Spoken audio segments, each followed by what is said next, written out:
Hello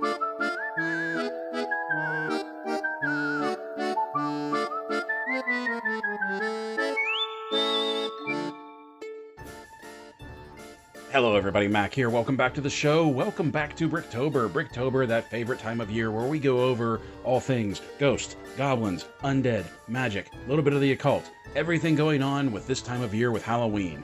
And I know this year we've been kind of light on the monsters and the goblins and the ghouls, and we've been really leaning into things like magic, like what we have here. And that wasn't my intention. I do have some monsters that we're going to be taking a look at after this, I promise.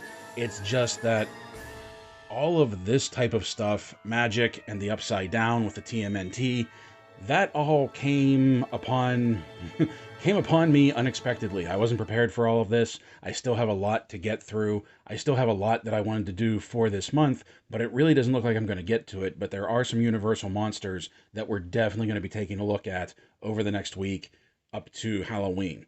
But today what we have is John Constantine and Black Adam from the McFarlane Toys DC Direct Page Punchers line. Now, I don't know what the difference is between DC Direct and DC Multiverse, other than the fact that the DC Direct has a little bit of a gimmick to it, that being the Page Punchers, that not only do you get the figure and some accessories, you get the card, you get the stand, but you also get a unique comic book. Now, all of the figures of One Wave come with the same comic book, and this, for lack of a better term, I'm calling the Black Adam wave, because you have Black Adam, you have John Constantine, you have a Batman, and you have a Superman that I don't know if I'm going to get because I wasn't really into those figures. The Superman just is a little too dark, a little too washed out in the colors for me, and the Batman, it honestly just looks like another armored Batman that could have come from the Arkham games. And since I have that Arkham Batman coming with the Solomon Grundy Build-A-Figure set, didn't really see the need to get that. Besides, all of the figures in the same wave come with the same comic book. So if you want the comic book, all you really need is one figure and you'll get the comic. I wanted to get this Black Adam because I really like this design. I like the look.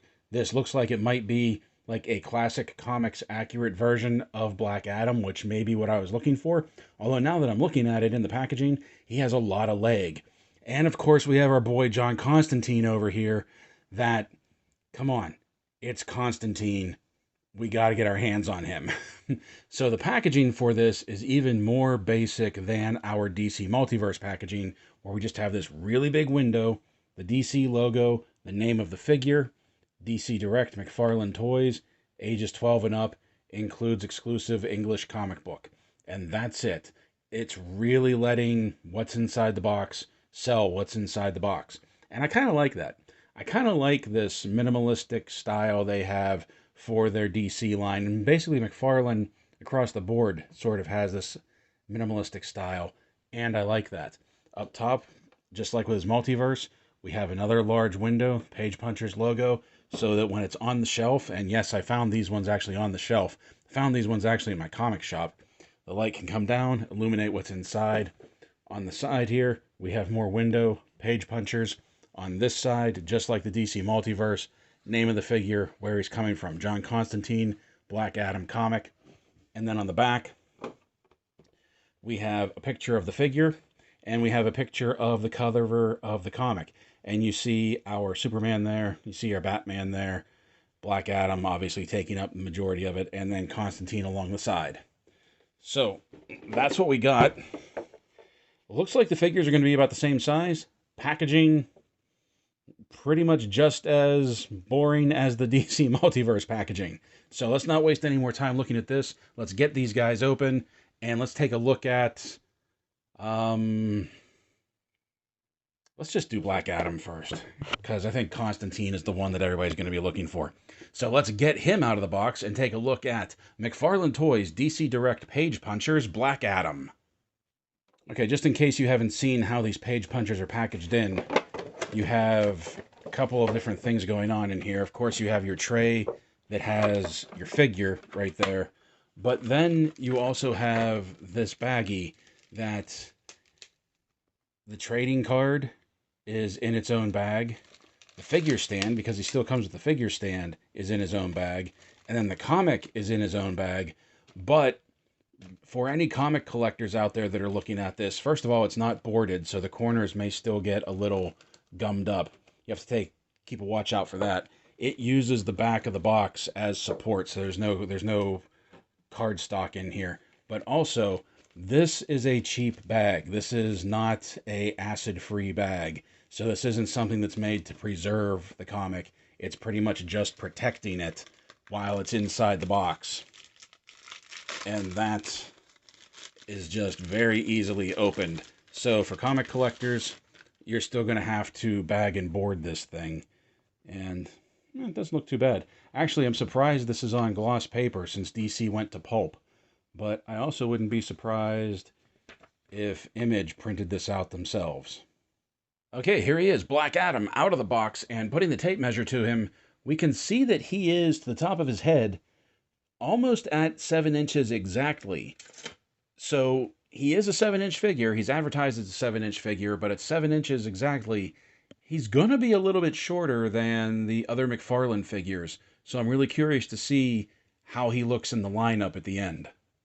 Now we're going to take a look at sculpt, paint, app, and articulation. And first of all, once again, McFarlane did a really good job with the face sculpt on here, with the face portrait. This is a very classic looking Black Adam with the pointed ears, the widow's peak, the furrowed brow. Gonna be honest, and everybody has mentioned it, even, back in the 80s and 90s, it's very much a Vulcan look. Kind of looks like Sarek, actually, right now, the original Sarek. But this is what Black Adam's original look was, the pointed ears. Don't understand why. Don't remember why. Haven't gone back that far into Black Adam's history. But this is very definitively when he was a bad guy. He's also armored up a little bit more, or a lot more, than we've seen from some of the other Black Adam figures. He has the shoulder pads here. He has these big arm braces right here. Almost like he's getting ready to go toe-to-toe with Zod, which Black Adam could. He has this cape, which I do like the cape effect. The movie figure Black Adam comes with a cape and a hood, but it's black as well. I like this, that it adds in some color. Not quite as gold as the armor, but not yellow either. It's sort of its own like dusty brown. And you can see the hood is laid back. This is really nice. I like the flow of the cape. I really like the tattering of the cape down here.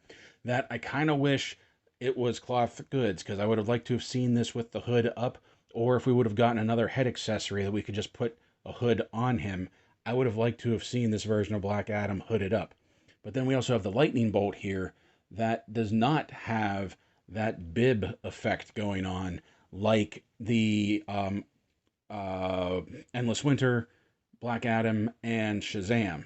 There's a little bit of overhang, which we'll take a look at when we look at articulation. This is very much more like the movie version of Black Adam, but I really like how this lightning bolt is done on here.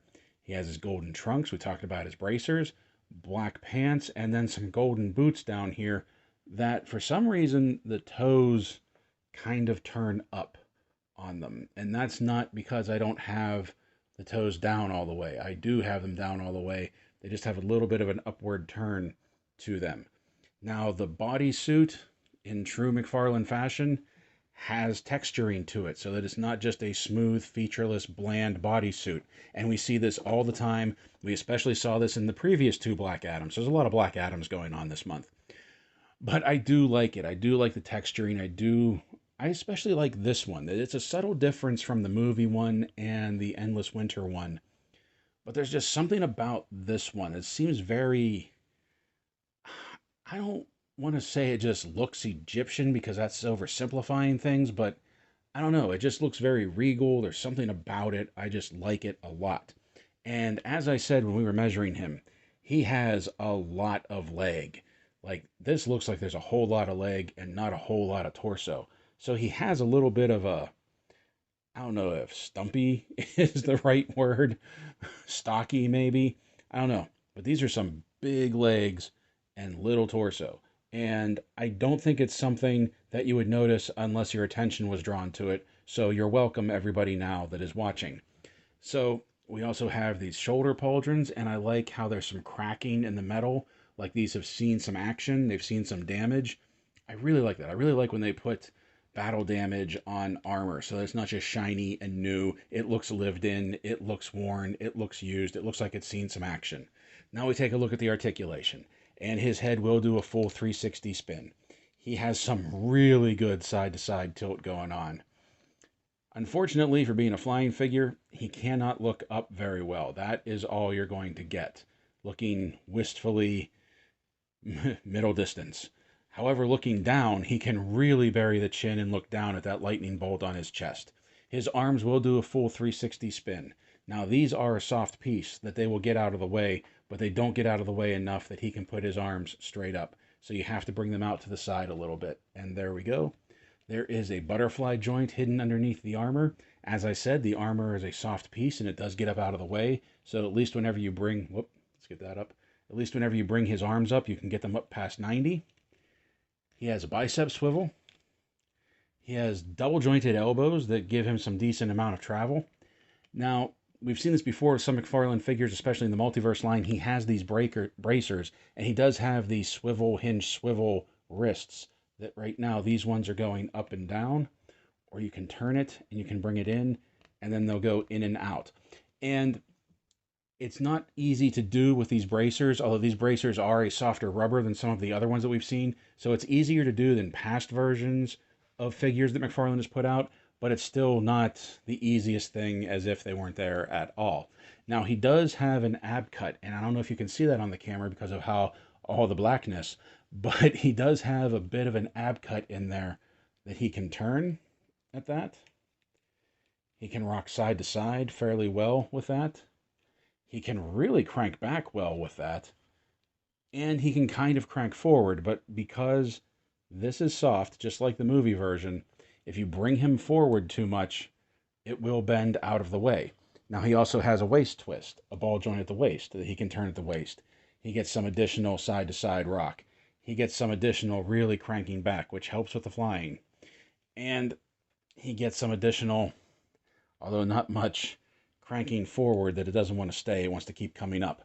Now the legs will come up and they'll go out to the side, and that's as far as they will go. But if you turn them and bring them up, you can get them up to 90. Once again, just like the DC Multiverse figures, this crotch piece is a very soft rubber and it gets out of the way of the leg, whether it's coming forward, whether it's going back, or whether it's going out to the side, and Adam can really get some out to the side going on right there. These long gams have double jointed knees with some decent travel to them. Just because it's DC Direct and not DC Multiverse does not mean you get a boot cut, so there's still no boot cut, but he does have this hidden thigh swivel in here that is not terrible. This isn't the best that we've had, but it's not the worst either. His ankles will rock back. His ankles will rock forward. He has a forward-facing pin for some rocker that's a little sticky right now. And of course, he has his toe articulation. Now, taking a look at accessories, for coming from a DC Direct line instead of the DC Multiverse line, he has a lot of the same basic accessories that the DC Multiverse figures have. And of course, that includes our black figure stand with the DC logo tampoed on the front. Also, like DC Multiverse, the DC Direct Page Punchers comes with a trading card. However, this trading card is the cover of the comic book, and it's bordered in black instead of white like the DC Multiverse cards are, and I like that. I like that it will differentiate which ones came with DC Direct, which ones came with DC Multiverse.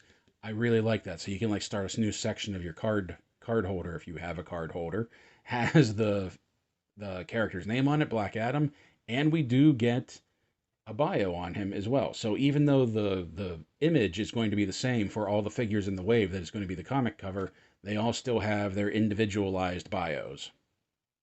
And finally, Black Adam comes with a pair of energy effects, and I believe these are the largest energy effects that we've received from the DC figures anyway. And just to give you an idea, this is a energy effect that came with this Page Puncher Black Adam.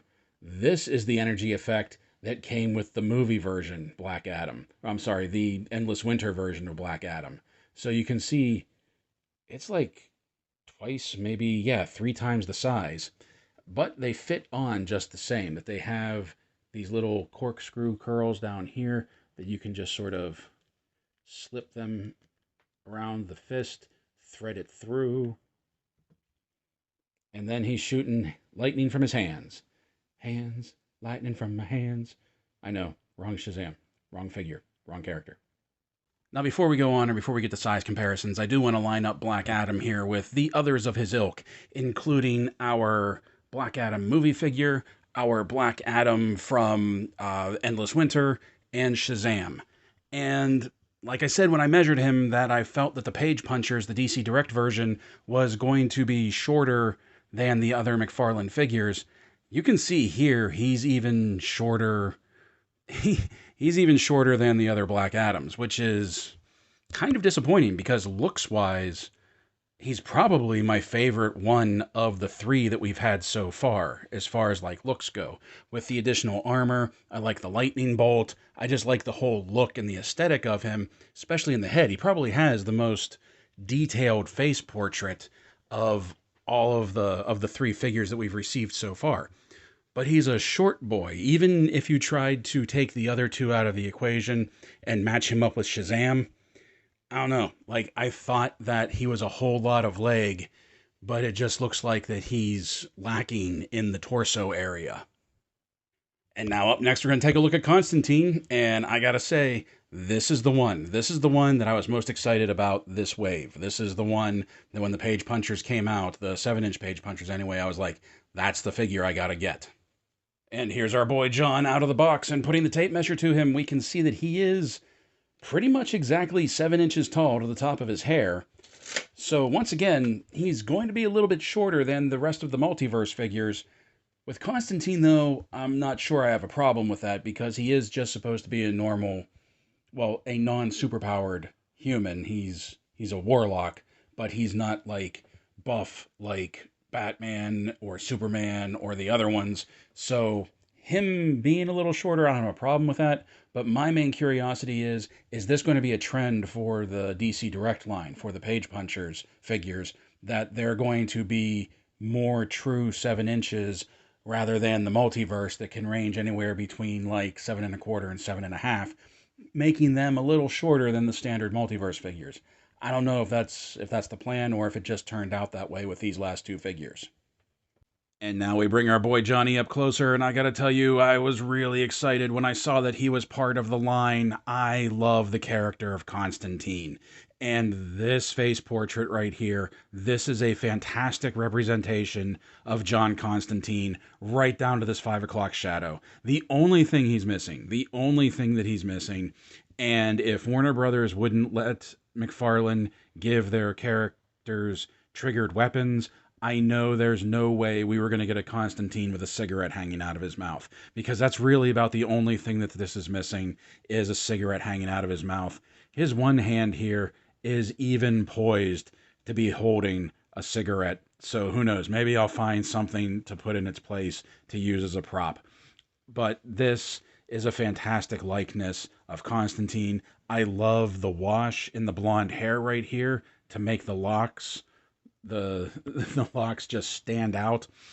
This blonde hair with the dark eyebrows, the eyes looking forward, like this is a fantastic look for him. And then he has his trench coat going down, pair of slacks, rip in the knee. I love how they're bunched up around his boots down here, and even the detail, the buckling on his shoes or on his boots right here.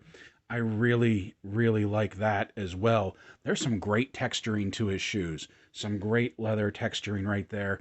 Smooth on the bottom. You have the soles on the bottom here, but no tread. The belt is actually loose. So the belt is a loose piece. His tie is a loose piece as well. This right here, in case you're wondering, is me, because when I was snipping out the plastic straps, I accidentally got too close to his arm and I cut into the plastic with the nose of my snips. So I'm going to have to take care of that on my own. But you even have the shoulder buttons here and the popped collar, and this is just great. I even like this. Look at this detail that they put right here, that you can see the sleeves of his shirt poking out through the sleeves of his trench coat.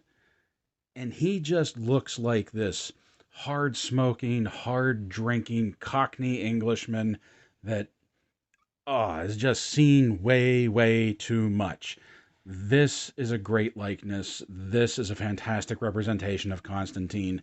I love everything about this figure. This is even the back of the trench coat here. You have the back shoulders flap. His belt continues around. This this is probably one of my favorites that McFarlane has put out, and I just got my hands on it. Now, taking a look at the articulation, Johnny has some great, great tilt side to side. His head will do a full 360 spin. He can kind of look up a little bit. The collar really gets in the way, but he can look down as well. His arms will do a full 360. There's a butterfly joint. There is a butterfly joint in there, but the coat kind of restricts it. But his arms can come up to 90. He has the bicep swivel, double jointed elbows. He has the swivel hinge. Whoops. Let's get a good going. Swivel, hinge, and then you can do that, and you can do that, and they'll go in and out. And I really like that despite having these double cuffs on here, he has the cuff of his shirt, he has the cuff of his coat. It doesn't interfere with the movement of his wrists. The only thing that's kind of wonky is that the wrist ball is the same color as the trench coat. Really should have been flesh painted right there. Also, if you put his arms all the way up, you can see the cut in the coat. You can see the shirt underneath. That's just a design. That's just an engineering issue. I don't think they could have covered that up unless they just hit that with some of the same color paint. But I don't think that's a deal breaker. I don't think that's a major issue with this. Now you can see that he does have this ab cut in here. Now the biggest problem with John's movement is the trench coat, but you can't get rid of the trench coat because it's so Constantine that he can crunch forward a little bit. He would be able to crunch back, but like I said, the coat is pushing on his legs and it's kind of getting in the way. He can do some twist. He can do twist at that ab cut right there, if you see that.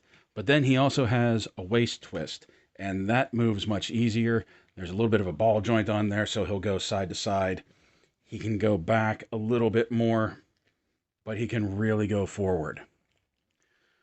His legs come up to there, but if you turn them, you can get more lift out of them. He does once again have this really flexible piece right here in the crotch. You can even see it starting to stretch and strain a little bit. Legs come out to the side very well. Has the hidden hip swivel that you get some really decent motion out of right there. You can see it goes in a little bit, but you can see that it really turns out, at least really turns out for what it is with McFarlane's figures. He has double jointed knees. This is a really stiff coat. He has double jointed knees with some decent travel to them. Ankle twist. Ankle rocks back. Ankle rocks forward. Forward facing pin for some rock. And toe articulation. Like all McFarlane figures, whether it's the Multiverse or whether it's the Page Punchers, Constantine comes with a figure stand with the DC logo tampoed on it. Just like Black Adam, he comes with a trading card, and you can see it is the same image up front. It's the same image that is the cover of the comic, has his name on the bottom, and on the back we have his bio. Constantine comes with some accessories. First of all, he comes with this grimoire that you can see the pentagram emblem etched onto the front cover. The book does not close, nor is there any writing in it, but this hand with Constantine is poised so that you can put the book in his hand and make it look like he's reading from his spells, which I really like this accessory. I really think that's cool. I think that is a really cool touch. And finally, he comes with this magic effect, and this is very unique, that unlike the Marvel Legends magic effects, where it's just like an effect that pops around the wrist, this is an entire separate, like, interchangeable hand, where you can see how he's kind of casting it out with his hand. You can see it's a little warped, it's a little bent from sitting in the plastic the whole time. This is a very soft rubber, so if you heated this up, you would be able to mold it flat. But this is very easy, that you just take his left hand here, you pop that off, and then you put this on the wrist peg. Get on there. Get on there. You pop that on the wrist peg, and now John is casting his spell. And that's a cool effect. I really like that. I really...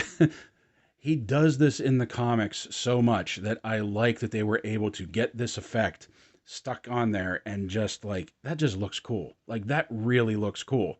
Like, out of all of the magic figures, the magic casting figures that we may have, I don't think any of them have an effect like that. And I really, really like that. And now for size comparisons, here they are with McFarlane Toys DC Multiverse, Superman from Action Comics 1000, and Etrigan the Demon. Here they are with Mattel's Masterverse, New Eternia, Skeletor, and He-Man. Here they are with Lanyard Toys, City Hunter Predator, and Xenomorph Drone. Here they are with Hasbro G.I. Joe Classified Snake Eyes and Cobra Commander. Here they are with Jazzwares Spartan Collection, Master Chief, and Noble Six. And finally, here they are with McFarlane Toys, Mortal Kombat 11 Spawn, and me from the Valaverse Action Force Steel Brigade. So other than a minor size discrepancy between these and the standard multiverse figures, I really don't think there's going to be much of a difference between the multiverse figures and the DC Direct Page Punchers. And the size discrepancy of these two being a little bit shorter than the standard multiverse figure, that may even just be something that's unique to these two and not the line as a whole. We'll have to wait and see. Now, there are some more Page Punchers that I was looking at getting, not necessarily the Batman and the Superman, and probably not too many from the Flash wave that came out, but there is a couple from the Injustice wave, like Supergirl, that I'm looking forward to, and I'm probably going to be picking those up as well. As far as these two go as figures, these are some really solid figures, I think. I really think these are some of my favorites that McFarlane has put out because they're not really McFarlaneized that much, that they are, for the most part, comic accurate. The Black Adam especially is basically just very specific to the Black Adam comic that comes with the Page Punchers. The comic itself, while I don't do like comic reviews, so I didn't really put that up in front of the camera, it's pretty much what you expect. It's a decent one-off, one and done, where everything starts, stops, and is wrapped up within one issue. It's fun. It's nothing that, as a collector, it's like, oh, I got to get my hands on this. The thing that frustrates me the most is that with all of the characters that were in the comic, because there was more than just Constantine and Black Adam and Superman and Batman, there was also Hawk Girl in there. And I was just thinking, you have so many Batmans out, Todd. You have so many Batmans. Why didn't you use this as an opportunity to give us a Hawk Girl? That's just me. I would have much rather had another new character rather than another Superman, and not that we've had that many Supermen, and then another Batman. It would have been cool to get a Hawk Girl. However, we did get Constantine, and I am really excited about that, because now between Constantine and Dr. Fate and Swamp Thing and Etrigan the Demon, we have the beginnings of our Justice League Dark Team. That all we really need is Zatanna, Detective Chimp, which we probably won't be getting from McFarlane for a really long time. And, oh, there was one more. I can't remember who it is. But for the most part, we have a pretty solid start to Justice League Dark. The Black Adam figure that came with the Page Punchers, quite honestly, like I've been saying, this is probably my favorite version of Black Adam that McFarlane has put out. I'm just kind of bummed that he is shorter than the other ones, but he probably still will be my shelf Black Adam, just because I like the armor, I like the cape, I really like that face sculpt, and he just looks more Black Adam to me than either of the other two that we took a look at. I dig the look of these figures. I dig the accessories for these figures. I like that they do fit in with the multiverse line, but there are things about them that you get that make them stand out from the multiverse line, mainly being the comic, the different packaging if you're an inbox collector, and I like how the trading card, as I said, has the black border, and they just use the comic cover as the art for the card, but they still have the bio on the back. I think there's so much to this that makes it recognizable as McFarlane figures and maybe even as multiverse figures, but there's also enough to these that they are their own thing. Articulation, paint apps, sculpt, it's all what we've come to expect from Todd. The articulation wants to fight you sometimes when you're trying to pose these figures, but the sculpt and the paint app is just so spot on, especially with Constantine, that I really like these figures as a whole. So that is my ramblings with these. Let me know what you think. And until next time, my friends, play well, stay safe, stay healthy, and as always, thank you for watching.